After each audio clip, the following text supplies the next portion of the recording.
Welcome to East Meets West on leadership.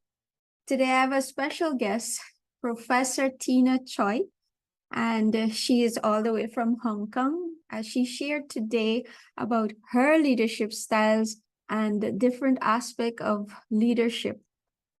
Professor Choi, she is an adjunct associate professor in the Management Department of Business Administration faculty in the Chinese University of Hong Kong. And she teaches the MBA Master in Management. And she also does some undergraduate programs. She's a professor in many other areas too that she actually assists with in teaching, and her background is extensive.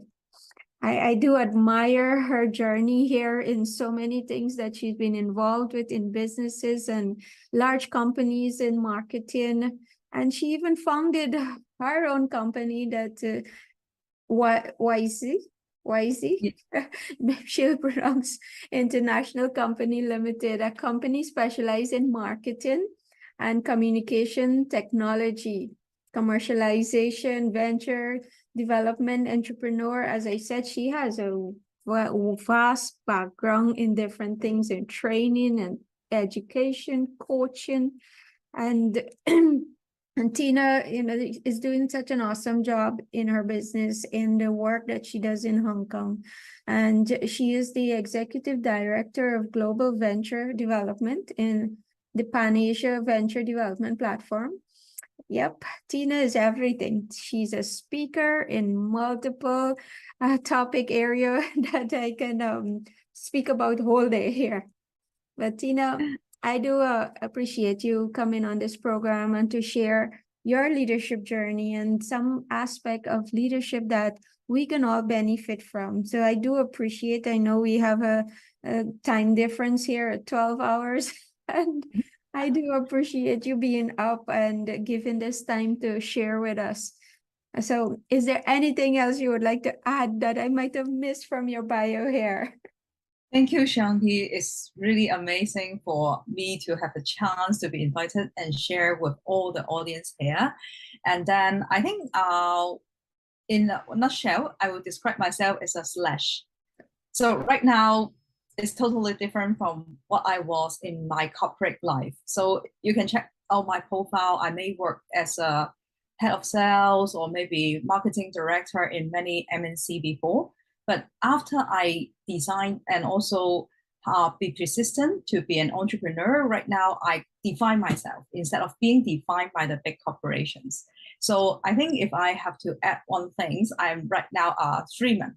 Yeah, I'm free to choose what I want to do. And also I don't need to be defined by a name card, because in my old work life, when I was working in corporate, no matter how high how senior that the level that I was defined by, for example, a big company or maybe a role in a region. But right now, I'm Tina.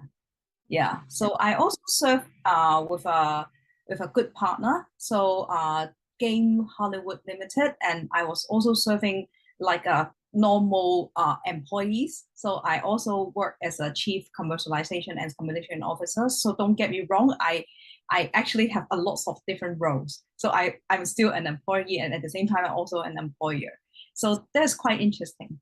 Yeah. Yes, it is. It is like similar, I think, to myself too in some areas. But I do, Tina, your background is extensive, and I know what you're going to share here today is going to benefit all of us as you talk about your leadership, especially in all these different roles you're playing. And I can imagine all the different characters also you're meeting and how you deal with all of this here so that we can also benefit of some aspect of your leadership journey.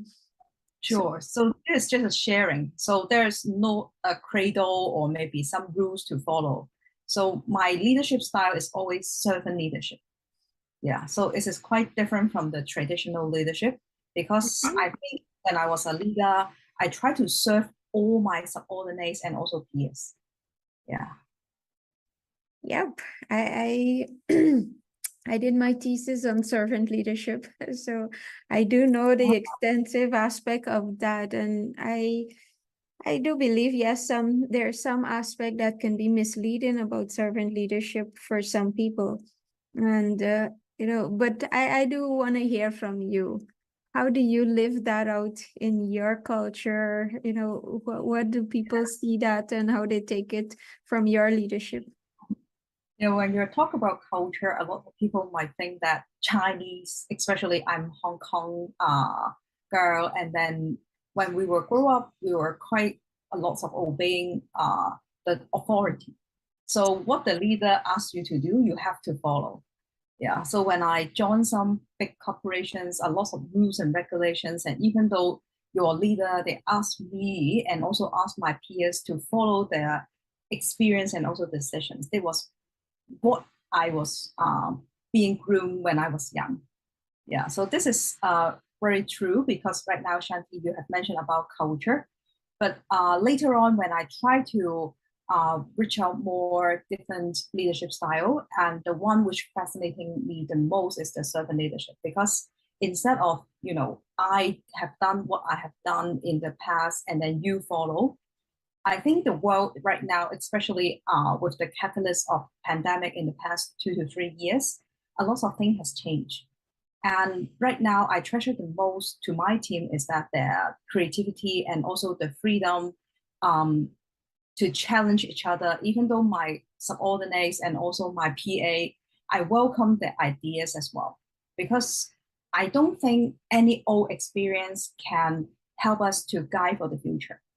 So that's why I want to inspire and also create an environment which is free and also understand my subordinates' basic desire so that they can perform as their own best instead of this is Tina and this is my cradle and this is my rule and you just follow.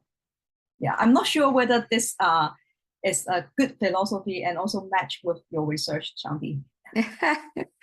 Yes, you're right that our world is changing, and this is the aspect that many, I would say the older generation especially, believe that the way we lead today is the same way how they've led previously is what they're gonna apply now. And the things are changing. Things are changing rapidly. Our generation now is looking for a different kind of leadership.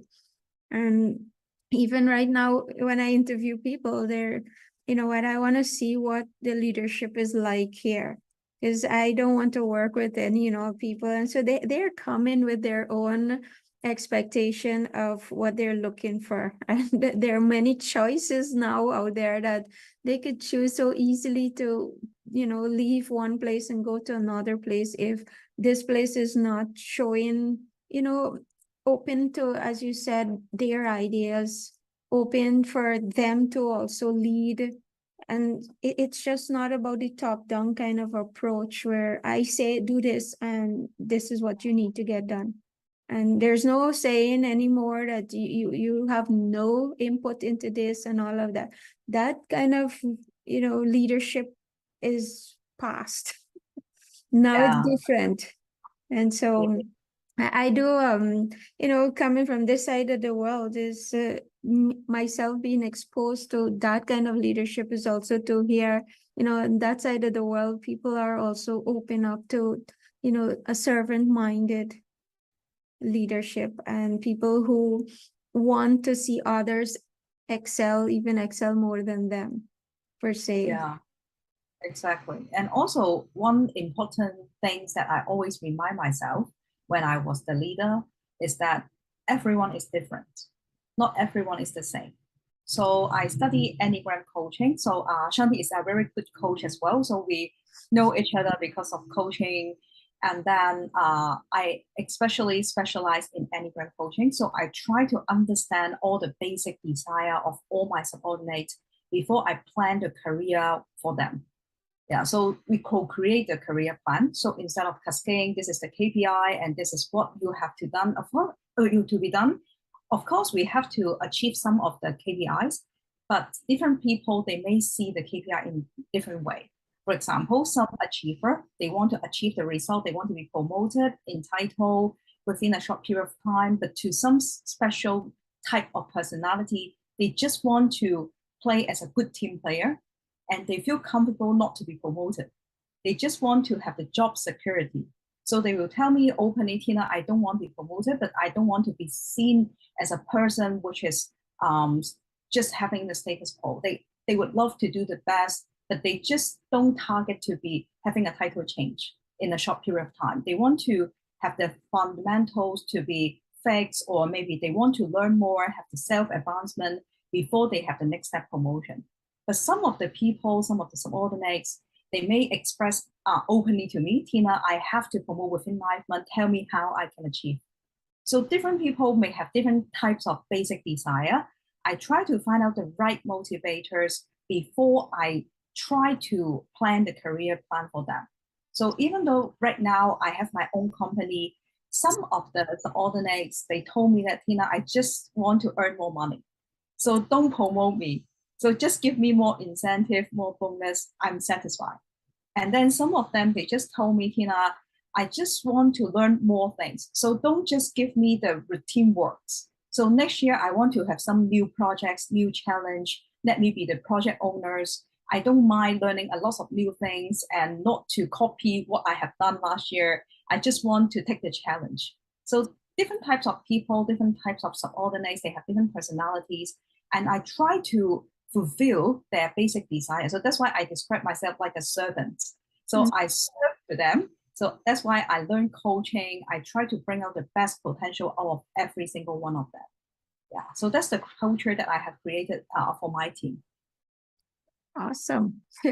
I like that. I like that, planning with them is one, planning with them, then telling them, this is what I want you to do. And being able to match them to their strengths, being able to match them to what motivates them. And as you rightfully said, there are different motivators for all of us. And some of us are more economically driven. Some of us are more, maybe altruistic. Maybe some of us are more theoretical.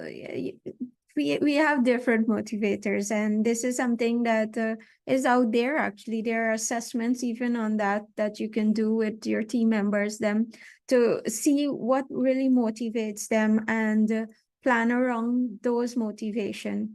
Because indeed, you might try something else when that person motivation is all about economic, and you might be pushing them to do more things, challenging them, and then and their mind is like, I'm not getting paid for doing these other things. I'm not getting enough money to do all these other things added to my job description or something. And then you might end up losing that person.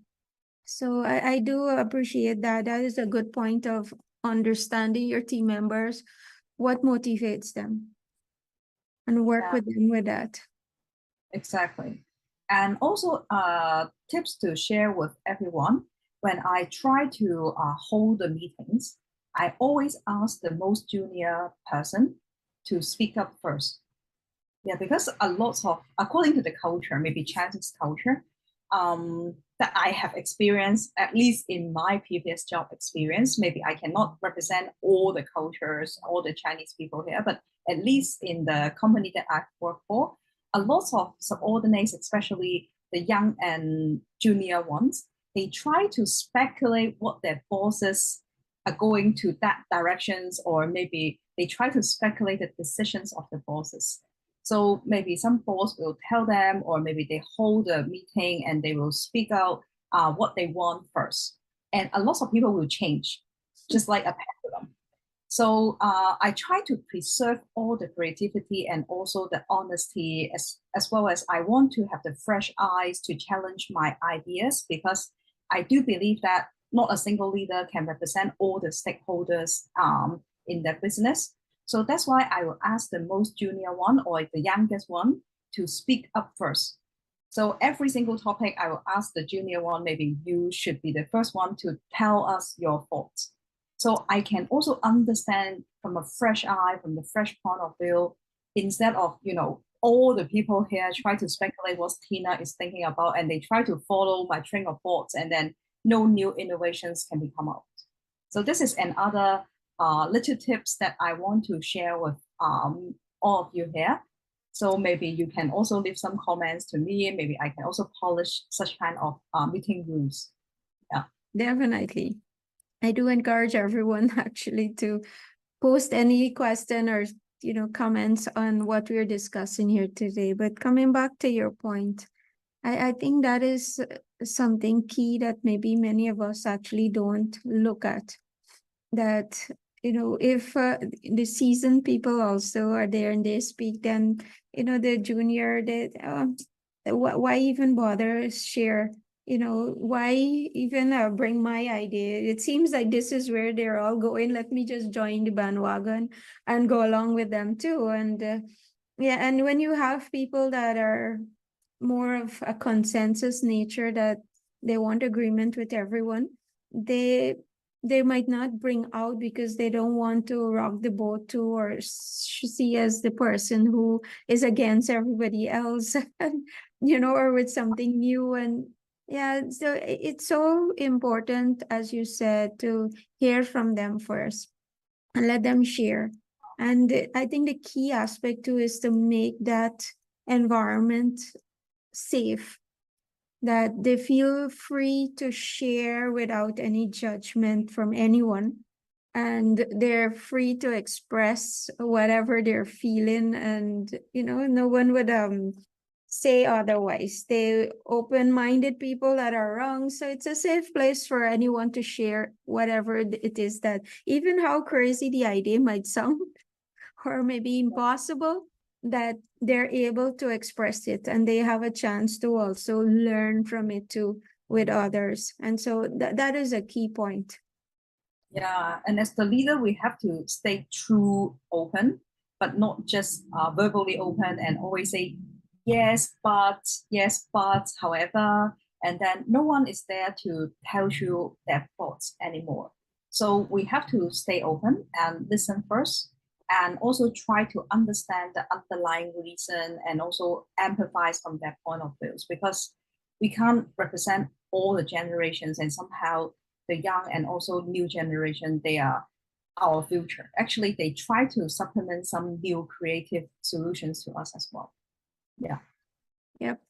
So as you started off, it's a different generation leading. We are heading in a different direction from the previous way of leadership. And so indeed, their ideas are coming with something totally different. And when we are accustomed, to this is how we usually do it, and you're not open-minded to hear, this is the next way that can be done.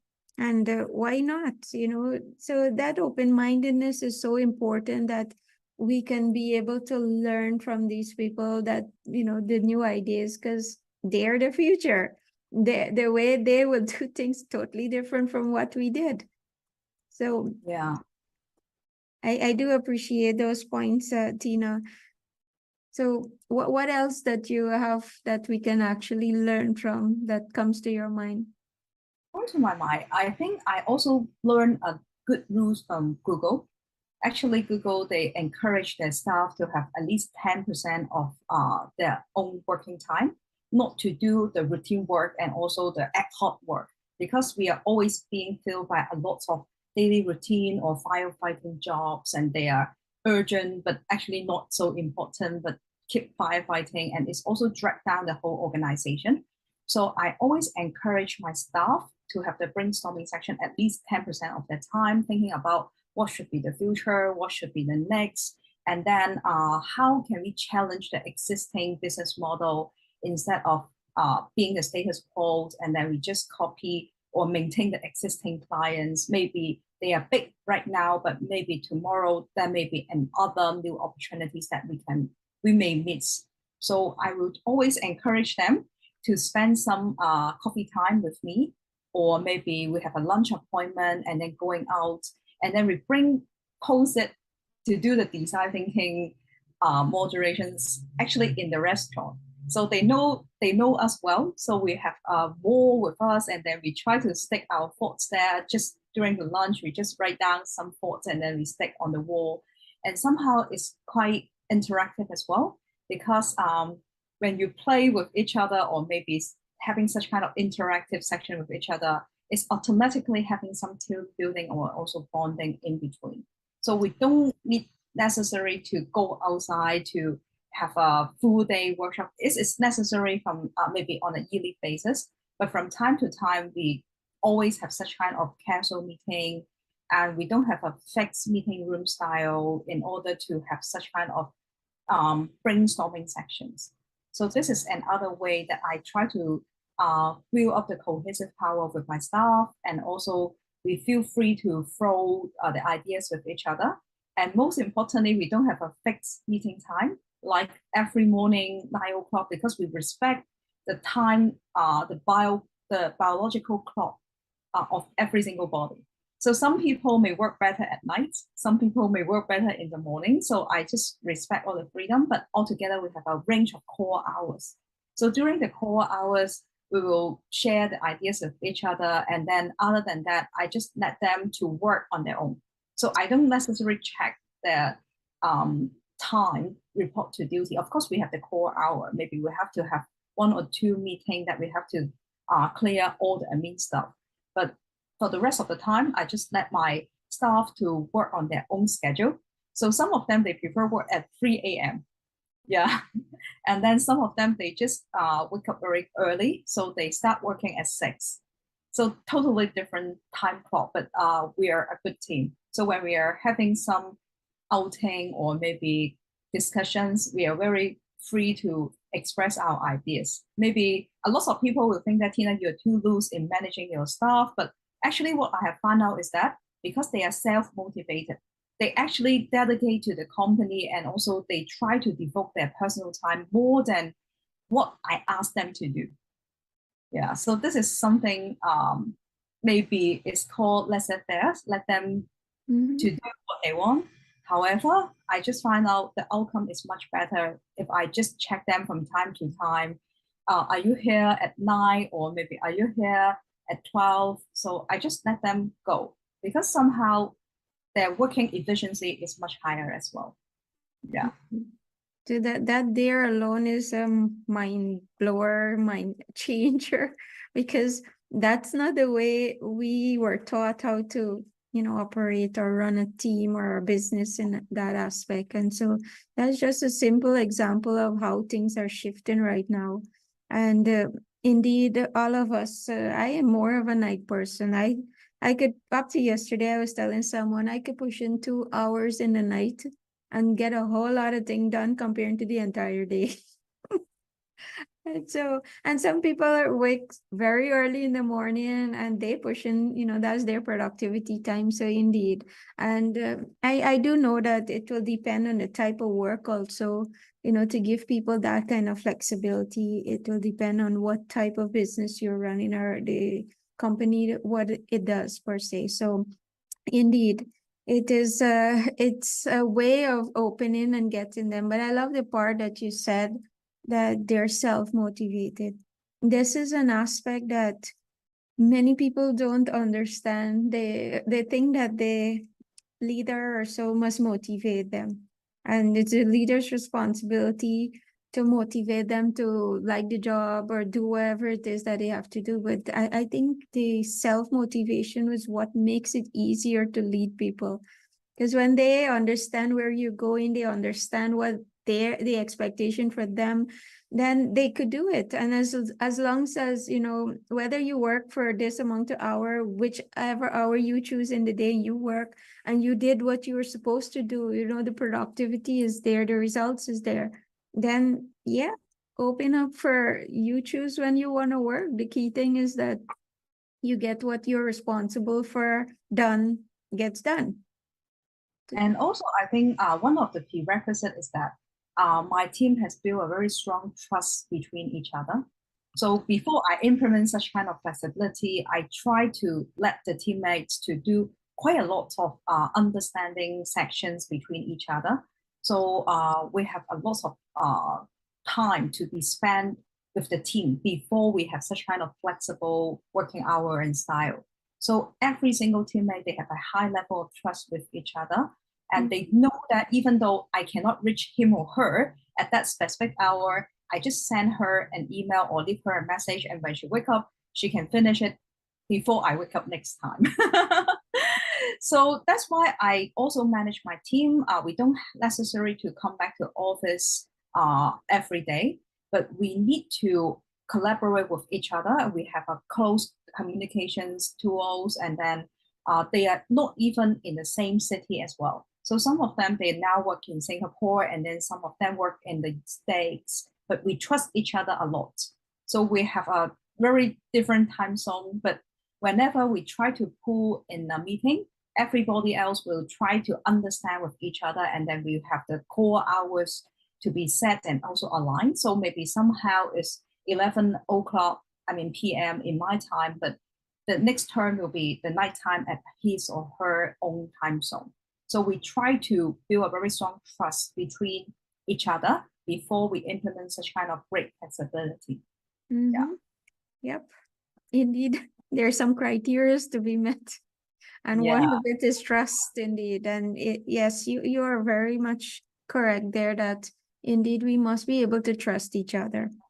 And, sometimes when I study and teach on dysfunctional team, it's amazing to see how some team actually perform.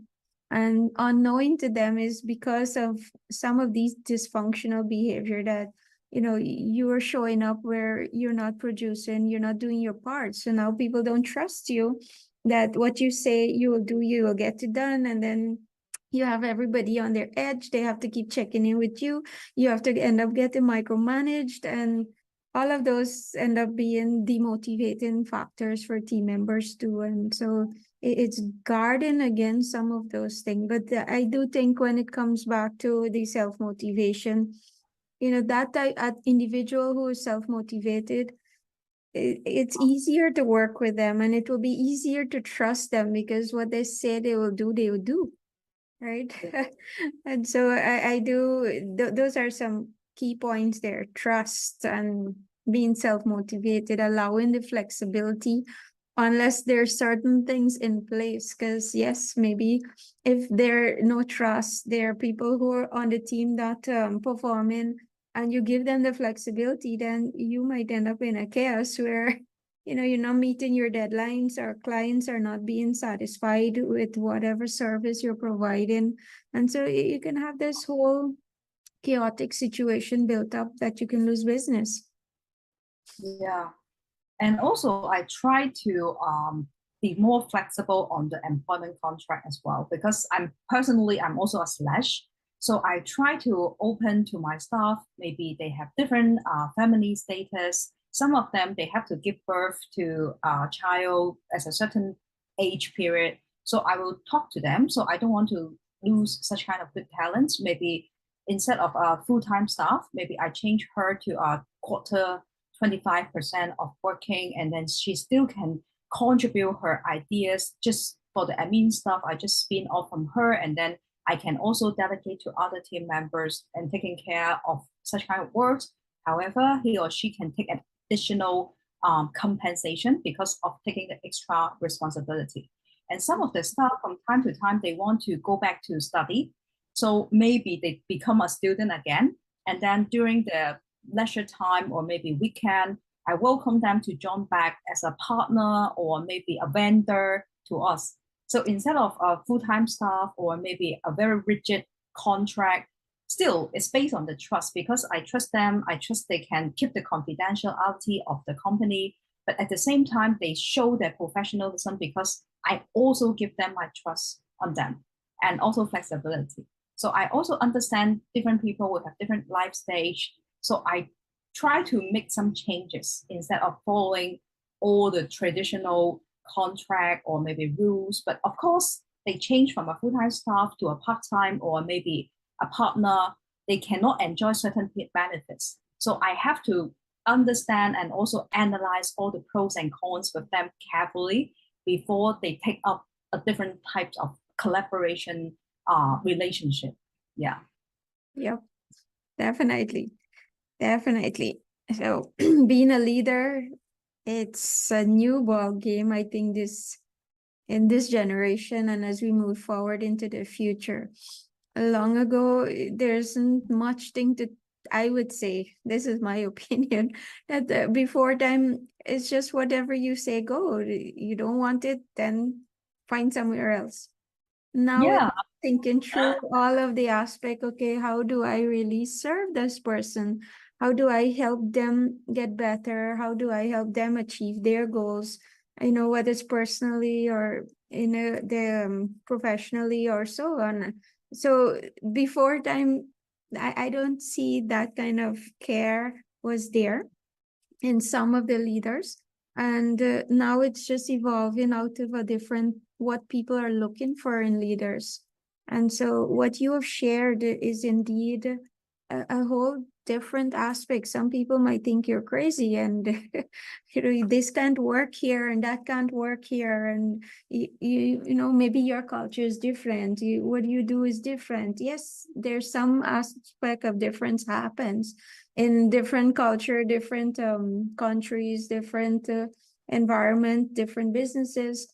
It is different in some aspect, but it's how do you adopt this kind of leadership in those different areas is what's going to make the difference for your business, for your organization. So Tina, I do appreciate, as I said, the time you have taken to share your thoughts with us. And it's some key points that where we're heading in the future that we can all take a page out of your book and how you're leading your team and the effectiveness that you're getting, and you're leading team around the world, just not in your, organization as in physically there.